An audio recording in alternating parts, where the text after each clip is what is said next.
Hello everybody, it's a wow moment. Words of wisdom from Two Shoes. I want the presence of God to lodge in my life. I want God's way all the time, 100%.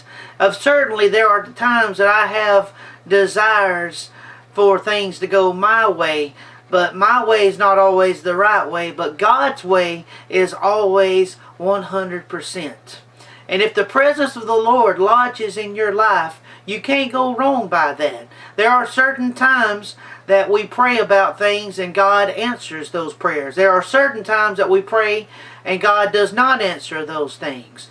We must not throw in the towel and quit God because the situation did not go our way. The situation always goes God's way, and God's way is always the right way. In 2 Kings chapter 4, the Shunammite woman, she loved Elisha because the presence of God rested upon him, and they built an extra room on their house so that he would have lodging when he passed by their community.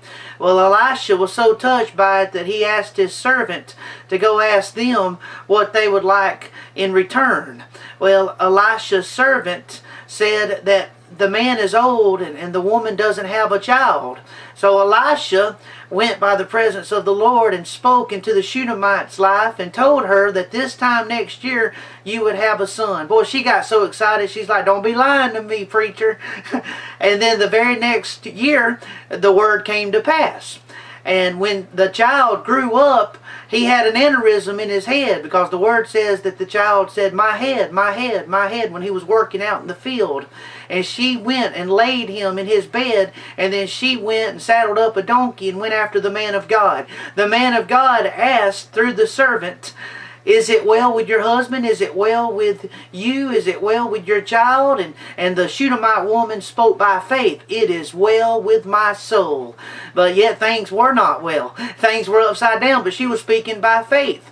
Elisha said, "I'll send my servant out to your son." Well, the Shunammite woman didn't want Elisha's servant. She wanted the true man of God. So as he went to the house where the son was, and he was dead on his bed, but Elisha laid over him in his bed, and he sneezed.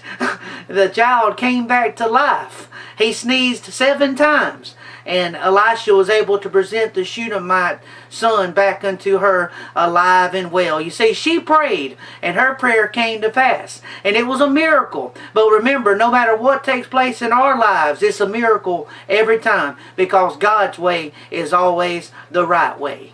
Let the presence of the Lord lodge in your life, because you can't go wrong with it.